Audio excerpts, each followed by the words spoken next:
Hello. I was a decorated Army Ranger who survived 3 combat tours, but nothing prepared me for the war home. When my wife's work meetings didn't add up, my military instincts kicked in. What I discovered that rainy Thursday night shattered our marriage in an instant. My cheating wife panicked when I appeared in that dimly lit restaurant, but her lover's face turned ghost white when I mentioned his wife's name. This is how I destroyed their affair and rebuilt my life from the ashes of betrayal. My name is Owen Coleman. I'm 37 years old, and I never thought I'd be sharing a story like this. But here we are. Maybe my experience can help someone else see what I was too blind to notice. Brenda and I met in college, dated for 3 years, and tied the knot in a small ceremony in her hometown. The first few years were good. Not perfect, but good. We had our routines, our inside jokes, our favorite restaurants. We had plans for the future, talked about kids, even started saving for a down payment on a house outside the city. The office where I worked was only a 20-minute drive from our apartment, and I'd usually be home by 6:30 p.m. Brenda worked across town and would typically arrive around the same time. We'd cook dinner together, watch some TV, and call it a night. Simple, but it worked for us. Until it didn't. It started with small changes in her schedule. At first, it was just once a month when she'd text me saying she needed to stay late at the office. Then it became every other week. By the 6-month mark, it was a regular thing. Every Thursday, sometimes Friday too. Big project, she'd say. Deadline coming up. I believed her because, well, why wouldn't I? But then the weekend absences started. Suddenly, she had brunch plans with colleagues I'd never heard of. Or she needed to run errands alone because she needed some me time. Again, I didn't think much of it. Everyone needs space sometimes, right? The first real red flag came when I picked up her phone to check the time while she was in the shower. It was locked, with a passcode. Brenda had never locked her phone before. When she came out, I casually mentioned it. Hey, since when do you lock your phone? She shrugged, towel wrapped around her hair. Oh, work stuff. You know how it is. Client confidentiality and all that. I nodded, but something felt off. Her office had never required phone passwords before. But I let it slide, telling myself I was being paranoid. A few weeks later, I noticed she'd started taking her phone everywhere, even to the bathroom. If she left it behind, it would buzz with notifications, but when I'd mention it, she'd quickly grab it and check in private. One evening, I was sitting on the couch when she got a text. She glanced at her phone, and I saw it. That little smile, the one that used to be reserved for me. She quickly typed a response, then put the phone face down on the coffee table. Work? I asked. Yeah, she replied, not looking up from the TV. Just confirming a meeting for tomorrow. I watched her out of the corner of my eye. Her body language had changed. She was sitting up straighter, seemed more alert. All for a work text. That night, I lay awake beside her, listening to her breathe, wondering what was happening to us. Was I imagining things? Was I just being insecure? Or was there something, or someone, I should be worried about? Little did I know, those small changes were just the beginning. The dam was starting to crack, and soon, everything would come flooding out. My military background taught me to trust my instincts. 8 years as an Army Ranger showed me that gut feelings often save lives. In Afghanistan, I'd learned to spot patterns, to notice when something was off. Now, those same instincts were screaming at me about my own marriage. I didn't want to jump to conclusions about Brenda, but I'm not the type of man who buries his head in the sand either. So I started paying closer attention. One evening, I offered to pick her up from work. It was pouring rain, and I figured she'd appreciate not having to drive. Her reaction caught me off guard. No, she said too quickly. I have to finish some things up. It might be late. Don't worry about me. I let it go, but that night, I checked her phone bill online. In the past 2 months, there was one number that appeared dozens of times. Always late at night or during her work events. Always when I wasn't around. The next red flag was her sudden interest in her appearance. Brenda had always been beautiful, but low maintenance. Suddenly she was buying new clothes, changing her hairstyle, working out more intensely. Normally, I'd be supportive of self-improvement, but this felt targeted, like she was trying to impress someone specific. You look great, I said one morning as she put extra effort into her makeup. Special day at work. Just a meeting with some clients, she replied, not meeting my eyes in the mirror. There was a time when Brenda would complain about client meetings, dreading the small talk and forced smiles. Now she seemed almost excited about them. Then came the unexplained expenses. Small withdrawals from our joint account. Nothing suspicious on its own, but they added up. When I asked about them casually, she'd give vague answers about lunches or office supplies. The final straw was her password-protected laptop. We'd always had an open device policy, not because we snooped on each other, but because we had nothing to hide. Now suddenly she was taking her laptop into another room to work, closing it whenever I walked by. One night, she left her purse on the counter while she showered. I'm not proud of what I did next, but I needed to know. I checked her wallet and found a receipt from a hotel bar downtown, from a Tuesday afternoon when she was supposedly at work. That night, I lay in bed beside her, feeling like a stranger was sleeping next to me. Part of me wanted to wake her up, demand answers. But the tactician in me knew better. In the field, you don't alert the enemy to your presence until you have all the intel you need. And right now, I needed more than suspicions. I needed proof. Friday night arrived, and with it, Brenda's usual excuse. Working late again, hon. Don't wait up. Her voice on the phone sounded rushed, distracted. In the background, I could hear office noises, or what seemed like office noises. Too perfect, almost staged. No problem, I replied casually. Good luck with the project. I hung up and checked the time. 6:15 p.m. This wasn't just another suspicion to file away. Tonight, I was taking action. From my closet, I pulled out a dark jacket and baseball cap. Nondescript clothing from my days doing surveillance work for the Army. Old habits die hard. I grabbed my truck keys, leaving my usual car in the driveway for appearance's sake.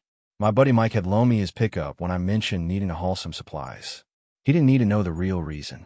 At 6:30, I positioned myself a block from Brenda's office building, engine off, watching the entrance through my binoculars.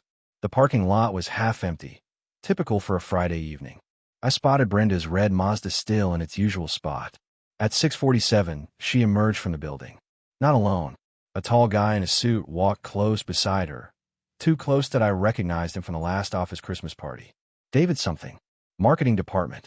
Married with 2 kids, if I remember correctly. They weren't touching, but their body language screamed intimacy. The way she leaned slightly toward him when he spoke. The way he kept finding excuses to touch her arm or shoulder. My hands gripped the steering wheel until my knuckles turned white. Part of me wanted to confront them right there, but the disciplined soldier in me held back. Wait. Watch. Gather intelligence. They separated at the parking lot, getting into their respective cars. I focused on Brenda's Mazda as it pulled out onto the main road. I waited 30 seconds, then followed. She didn't head home. Instead, she drove across town to a neighborhood I didn't recognize. Upscale, lots of trendy restaurants and boutique shops. She parked in a public garage. I found a spot 2 levels above, then made my way down the stairs in time to see her walking toward a restaurant called Ember. Through the window, I saw her approach a table. David was already there, 2 wine glasses waiting. They didn't shake hands or exchange friendly cheeks kisses. She sat beside him, not across. Within minutes, his arm was around her chair. I'd seen enough to confirm my suspicions, but not enough to confront her yet. This could still be explained away as a work dinner, inappropriate, but not definitive. I needed more. Something irrefutable. I returned to my truck and waited. 2 hours later, they emerged, walking closer now. His hand rested on the small of her back as they moved toward his car, not hers. I followed them to an apartment complex on the north side of town. They disappeared inside together. The final nail in the coffin of my marriage. I sat in the truck, surprisingly calm. No rage, no tears. Just clarity. Now, I needed a plan. I spent the next week planning, gathering intelligence, analyzing patterns, and preparing for the confrontation ahead. In the Rangers, we learned that surprise is your greatest tactical advantage. I intended to use it. Through careful observation and checking our phone records, I confirmed that Brenda and David met regularly on Thursday nights. Their ritual was consistent. Dinner at Ember, followed by a visit to his apartment. Brenda always told me she was working late on a special project with her team. This Thursday would be different. I called Mike again. Need to borrow your truck one more time. He didn't ask questions. That's why we've been friends since high school. At 6:30 p.m., I was parked outside Ember, waiting. I positioned myself with a clear view of the entrance, but where Brenda wouldn't spot me. Right on schedule. David arrived first at 7:05. Brenda pulled up 5 minutes later. I gave them 30 minutes, enough time to order drinks, get comfortable, let their guard down. Then I made my move. Walking into Ember, I spotted them immediately. Corner booth, heads close together, her hand resting on his arm. They didn't notice me approach. They were too wrapped up in each other. Evening, I said, standing at their table. My cheating wife panicked when I showed up, instead of her affair partner, leaving early as planned. Her face drained of color, eyes widening in shock. David froze mid-sentence, looking like he'd seen a ghost. Owen, Brenda gasped, yanking her hand away from David. Were you? How did you? Special project? I asked, my voice steady despite the rage bubbling beneath the surface. I turned to David. Is that what you're calling it these days? David stammered something about just colleagues having dinner, but his guilty expression told the real story. Save it. I cut him off. I know everything. The restaurant had gone quiet, other diners pretending not to watch the drama unfolding. I didn't care. Let them watch. Let them see what betrayal looks like. We should talk about this at home, Brenda whispered desperately, grabbing her purse. No, I said firmly. We're done talking. I've seen enough. I placed my wedding ring on the table with a soft clink. You can return yours whenever you get around to it. David finally found his voice. Look, man, this isn't what you think. You have a wife. I cut him off. And 2 kids. Does Karen know you're here? His face went pale. Please don't. I'm not going to tell her, I said. That's your mess to clean up. But if I were you, I'd be worried about who else might be watching. I turned and walked away, ignoring Brenda's tearful calls. Outside, the cool night air filled my lungs as I took my first breath as a single man again. My phone buzzed with frantic texts from Brenda, but I didn't look. Instead, I drove to a hotel downtown. I'd already packed a bag that morning, already started making arrangements for what came next. Some would call it cold, calculated. I called it self-preservation. The hotel room became my sanctuary for the next 3 days. I ignored Brenda's desperate calls and messages, 47 of them by the final count. Each one more frantic than the last, evolving from, we need to talk, to please give me a chance to explain, to I'll do anything to fix this. Fix this. As if infidelity was a broken appliance that could be repaired with the right tools. On the 3rd morning, I finally responded with a text. I'll be home at 7 to get more of my things. Be there or not, your choice. When I pulled into our driveway that evening, Brenda's car was there. I sat in my truck for a moment, steeling myself. In combat, we were taught to compartmentalize emotions, lock them away until the mission was complete. This was just another mission. She was waiting in the living room, eyes red-rimmed, hair unwashed. She jumped up when I entered. Owen, I held out my hand. I'm just here for my stuff. Please, she begged, moving toward me. Let me explain. It was a mistake. It didn't mean anything. I walked past her to the bedroom. A mistake is forgetting to pay a bill. This was a choice. A series of choices, made day after day. She followed me, hovering in the doorway as I pulled a suitcase from the closet. I love you, she whispered. Not him. It was just, I don't know why I did it. I continued packing methodically, clothes, toiletries, important documents. How did you find out? She asked finally. Does it matter? I countered, zipping the suitcase closed. Would you have stopped if I hadn't caught you? Her silence was answer enough. Moving to my dresser, I collected my watches, my father's dog tags, the small wooden box containing keepsakes from my service years. Things that mattered. Things that told the story of who I was before becoming half of Owen and Brenda. What about our plans? She asked, voice breaking. The house we were saving for? The future we talked about? You burned that future to the ground, I said flatly. I'm not interested in sifting through the ashes. Where are you staying? That's not your concern anymore. She began to cry again, those tears that once would have broken my heart. Now they just fuel my resolve. I've contacted a lawyer, I told her, heading back toward the front door with my suitcase. They'll be in touch about the divorce papers. Divorce, she gasped. Owen, we can work through this. Couples therapy, a fresh start. There's only one way this ends, I said, pausing at the door. This marriage is over. Because of one mistake, she pleaded. Because I deserve better than someone who can look me in the eye every day, while while lying to my face. I replied, my voice hard. Because trust, once broken, never heals the same. I walked out, loaded my suitcase into the truck, and drove away without looking back. In my rearview mirror, I could see her standing in the doorway, getting smaller and smaller until she disappeared completely, just like the future I thought we had. The next morning, I woke up to 23 missed calls, not just from Brenda, but from her parents, her sister, even her mutual friends. Word had spread, and everyone seemed to have an opinion on my rash decision. Brenda was spinning her own narrative, downplaying what happened, making it sound like a momentary lapse in judgment rather than a months-long betrayal. According to her version, I was overreacting to one mistake. I'd anticipated this. In the Rangers, we were taught that perception could be weaponized. I needed to counter her offensive with irrefutable facts. I called in a favor from my buddy Jake, who worked in digital forensics. We met at a diner far from my usual haunts. You sure about this? Jake asked as he handed me a small flash drive. Once you open this box, you can't close it. I'm sure, I said, pocketing the drive. I need to know everything. Back in my hotel room, I plugged in the drive.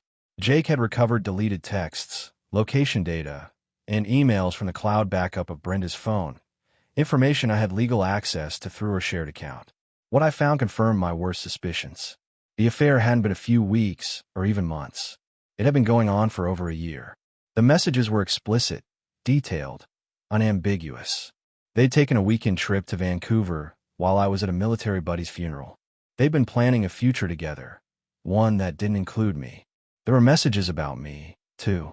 Brenda complaining about our marriage, mocking things I'd said, sharing private details about our relationship. David's responses were even worse.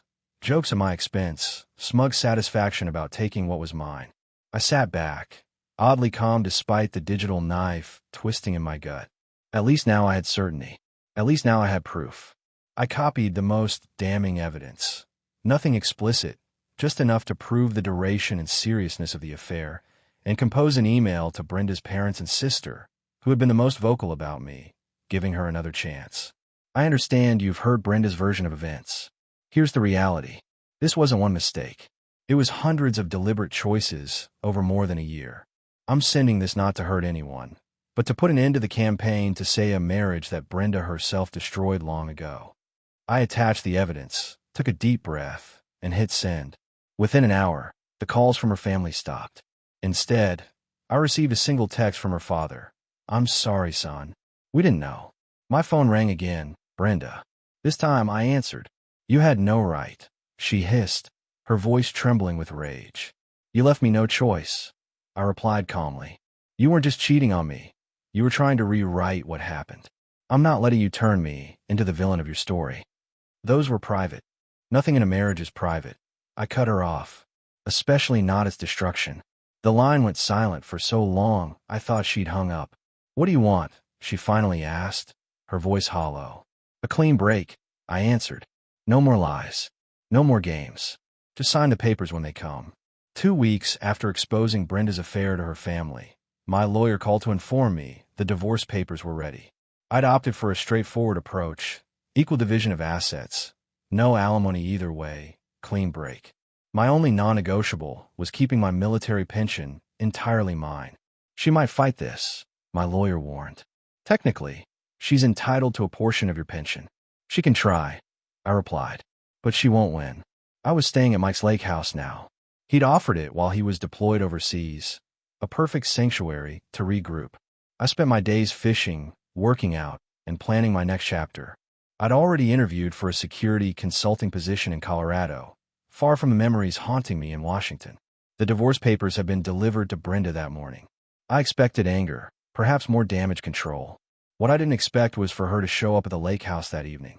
I was grilling steaks on the deck when her car pulled up. She stepped out looking nothing like the disheveled wreck I'd last seen.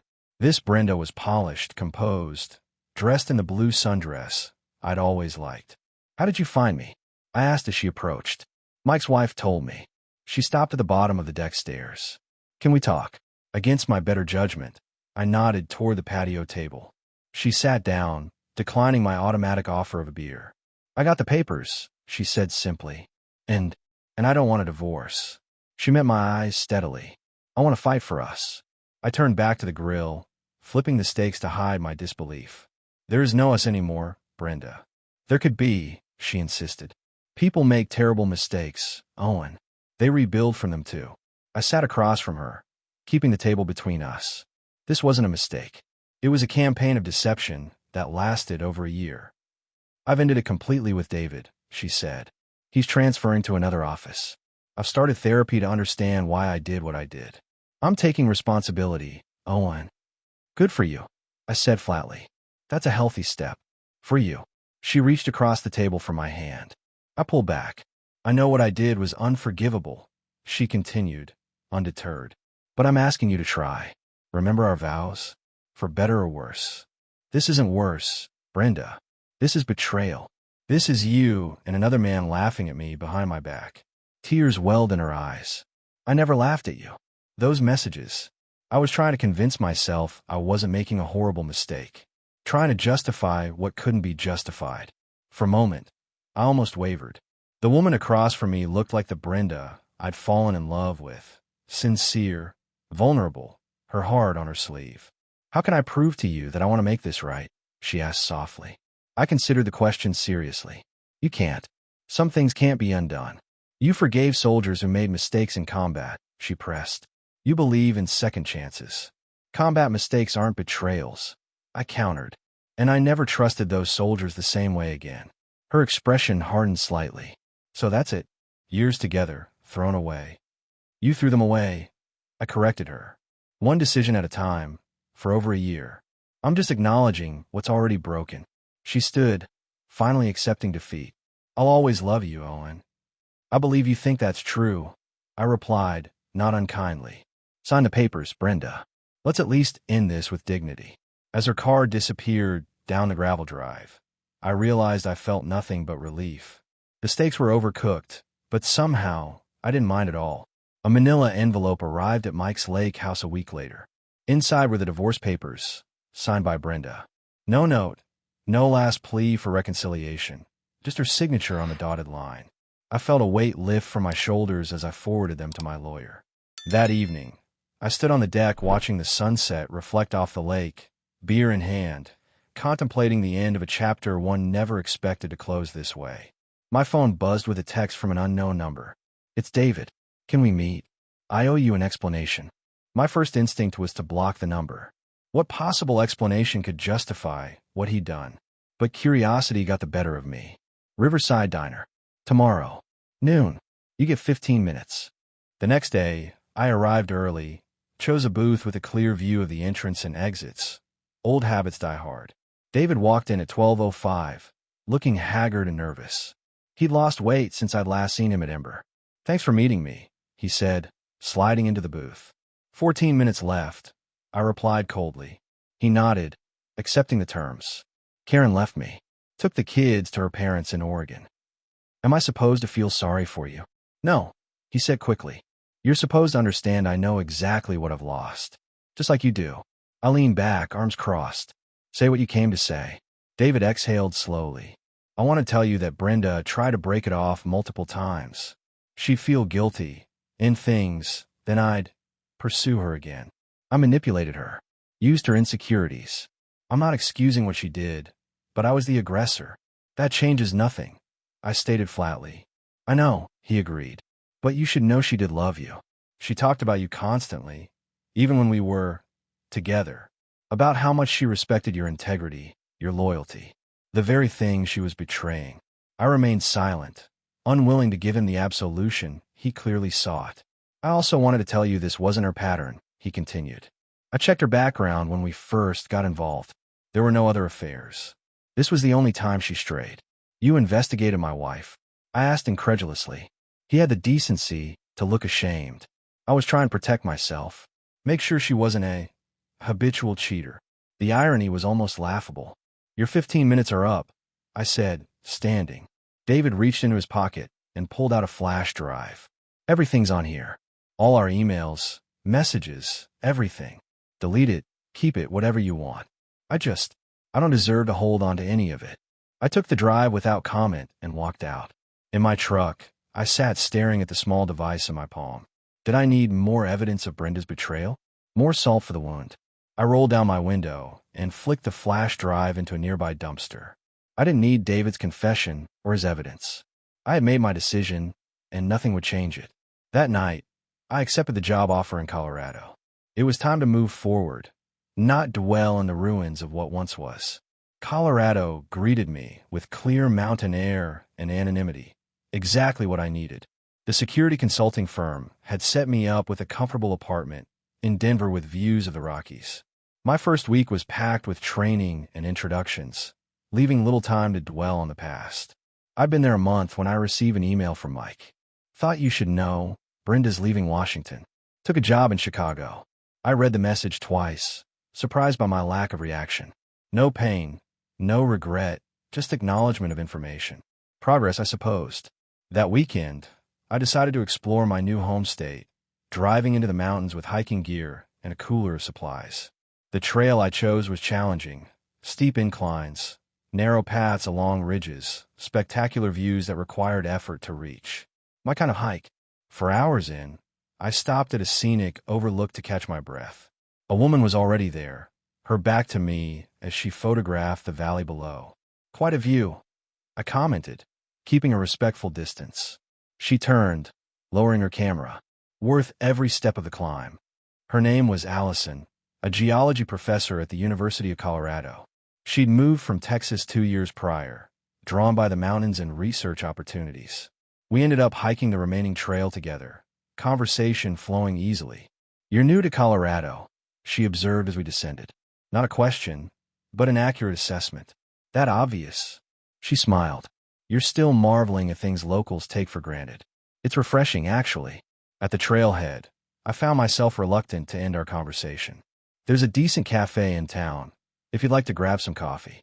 "I know the place," she replied. "Best maple scones in the county." Over coffee, I gave her the abbreviated version of what brought me to Colorado. No dramatic details, just the essentials. Marriage ended, needed a fresh start. "Brave move," she said. "Most people stay stuck in familiar misery rather than risk uncertain happiness." "Military training," I shrugged. "When the current position becomes untenable, you relocate and regroup." Her eyes sparkled with intelligence. "Is that what you're doing?" "Regrouping. For now," I admitted. "What comes next is still a work in progress." We exchanged numbers before parting ways. Whether anything would come of it, I couldn't say. But for the first time since the divorce, I felt a flicker of possibility. That evening, I received a text from Brenda, the first contact in months. "I heard you're in Colorado now. I hope you're finding what you're looking for.